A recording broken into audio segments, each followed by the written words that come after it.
अस्सलाम वालेकुम, क्या चाल है दोस्तों। उम्मीद है सब खैरियत से होंगे। तो दोस्तों आज की वीडियो बहुत ज़्यादा इंपॉर्टेंट है। अगर किसी भाई ने यूरोप शेंजन कहीं पे भी जाना है तो उसके लिए ये वीडियो बशर्ते ये है शुरू से एंड तक वीडियो देखेगा तो आपको किसी कंसल्टेंट एजेंट की जरूरत नहीं पड़ेगी।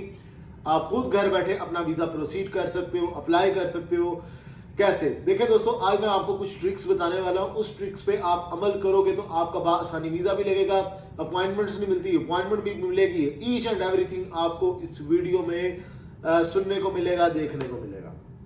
तो दोस्तों सबसे पहले मैं एक चीज़ क्लियर कर दूं कि जी शेंजन आपको हर बंदे ने शेंजन जाना है। हर बंदा जो भी आने वाला होता है उसने यही बात करनी होती है कि मैं यूरोप में जाना चाहता हूँ। मेरे खाला का लड़का, मेरी पुप्पी का लड़का, मेरी मासी का लड़का, चाचे का, मेरे दोस्त, अजीज, रिश्तेदार सारे वहाँ पे रहते हैं, तो मैं यूरोप जाना चाहता हूँ। अमेरिका, कनाडा, किसी दूसरे कंट्री में मुझे सुकून नहीं मिलता। बेशक वहाँ पे जाकर मैं बर्तन ही क्यों ना धो लूँ, लेकिन मैंने अपनों में जाना है। तो ये इसलिए मैं बात कर रहा हूँ कि आपने जब जाना ही यूरोप में है तो आपको किसी एजेंट की ज़रूरत ना पड़े, क्योंकि लोग कहते हैं हमारे पैसे भी बचें।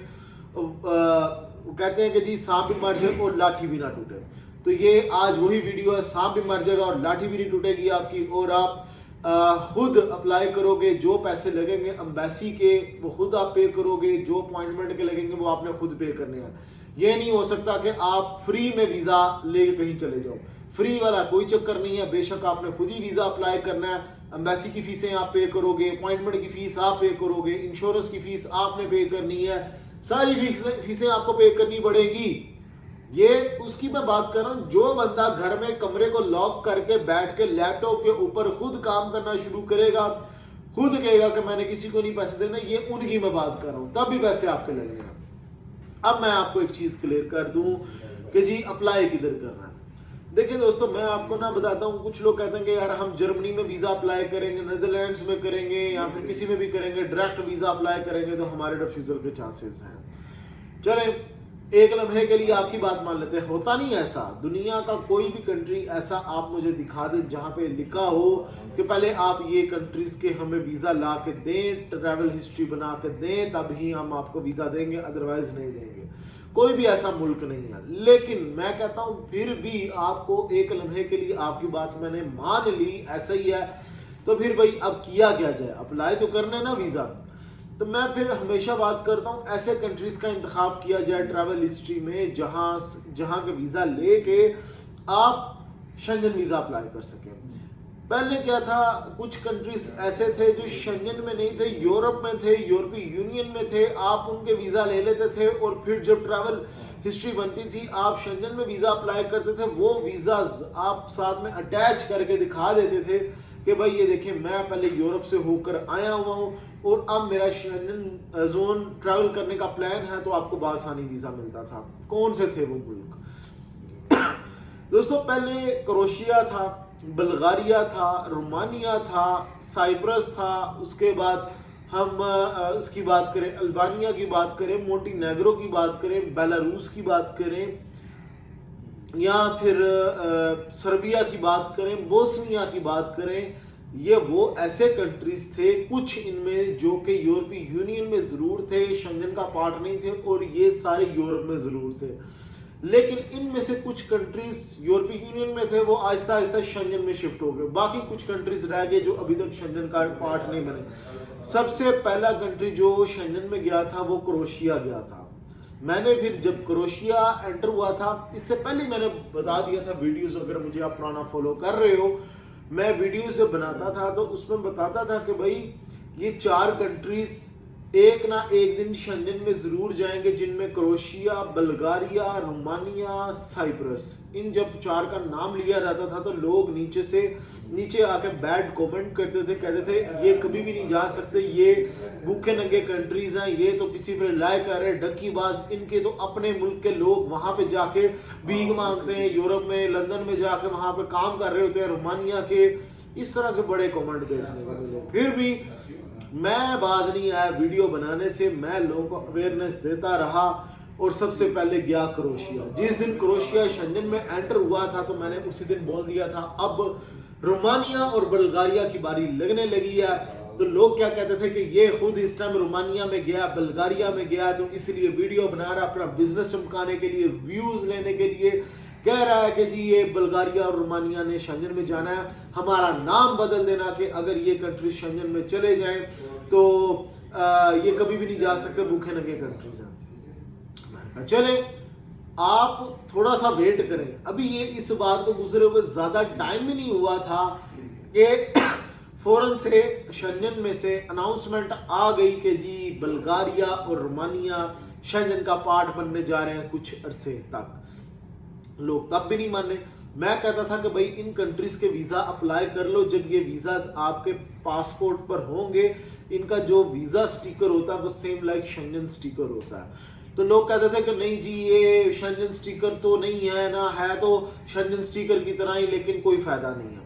चलें कोई फायदा नहीं, तो फिर जिन लोगों ने अप्लाई किया वीजा तो उनको फायदा ये हुआ कि वो जब शेंजन का पार्ट बने, और जो लोग पहले रोमानिया से बुल्गारिया से होकर आए हुए थे, बेशक वो सिर्फ रोमानिया बुल्गारिया तक की हदूद के लिए कारामद था वो वीज़ा, जब वो शेंजन का पार्ट बने उन्होंने दोबारा बुल्गारिया का या रोमानिया का वीज़ा अप्लाई किया, नेक्स्ट टाइम उनको आसानी वीज़ा मिल गया और शेंजन का ही वीज़ा मिला। ये उन लोगों की बात कर रहा हूँ जो कि हर तरफ से रिफ्यूज़ हो चुके हुए थे और शेंजन उनको वीज़ा ही नहीं दे रहा था, ब्लैक लिस्ट हो गए हुए थे, और ब्लैक लिस्ट में ऐसे नाम पड़े हुए थे कि वीज़े आ ही नहीं सकते थे उनके, अगर वो डायरेक्ट कभी भी शेंजन में वीज़ा अप्लाई करते। तो इन कंट्रीज ने सपोर्ट किया उन लोगों की भी जिनके वीज़ाज नहीं लग रहे थे कि जी ये लोग हमारे मुल्क से होके वापस गए हैं, इनको वीज़ा मिलना चाहिए। तो ऐसे लोगों को फ़ायदा हुआ और वो दोबारा से बुल्गारिया, रोमानिया और क्रोएशिया चले गए और शेंजन वीज़ा हुआ, तो फिर पूरे शेंजन में कहीं पे भी ट्रैवल किया। और जब एक बार आप शेंजन से होकर आगे नेक्स्ट टाइम आप नीदरलैंड, स्पेन, इटली कहीं का भी वीज़ा अप्लाई करो, वीज़ा मिलेगा। अच्छा, अब ये तो हुआ पुराना सिलसिला कि जी ये लोगों के साथ हुआ था और लोग कैसे शेंजन में गए थे। अब बात करता हूँ नेक्स्ट होना क्या है। नेक्स्ट एक कंट्री रह गया है, वो है साइप्रस, जो यूरोप में भी है और यूरोपीय यूनियन का भी पार्ट है, और इसका वीज़ा भी सेम लाइक शेंजन है, same like Croatia, Bulgaria, Romania जैसा इसका स्टेटस है। और अब जो नेक्स्ट कंट्री शामिल होगा शेंजन में वो होगा साइप्रस।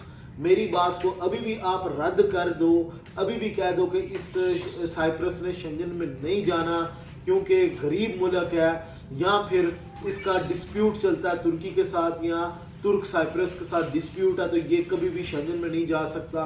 तो मेरी बात आप लिखवा लें कि ये आपको आइंदा कुछ महीनों में या एक आधे साल के अंदर शेंजन में जाता हुआ दिखाई देगा।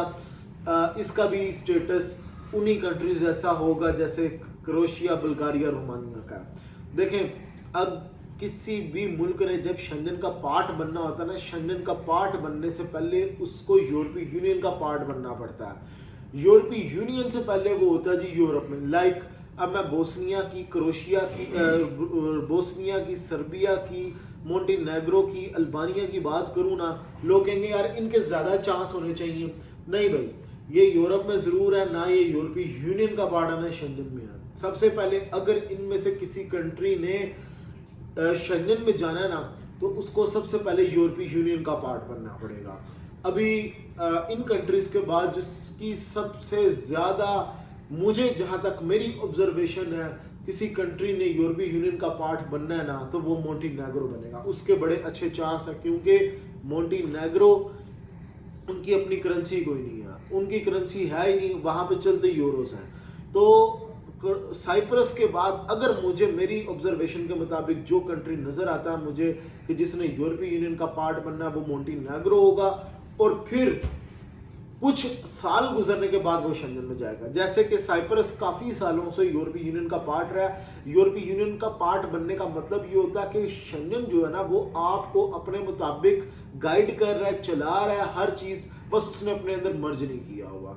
बाकी अगर आप स्टिकर देखते हो सेम स्टिकर होते हैं। अच्छा, अब क्या होना, साइप्रस ये चला जाएगा शेंजन में, तो जिन लोगों के पास साइप्रस के वीज़ा होंगे तो अगर वो शेंजन वीज़ा हासिल करेंगे बआसानी वीज़ा मिल जाएगा।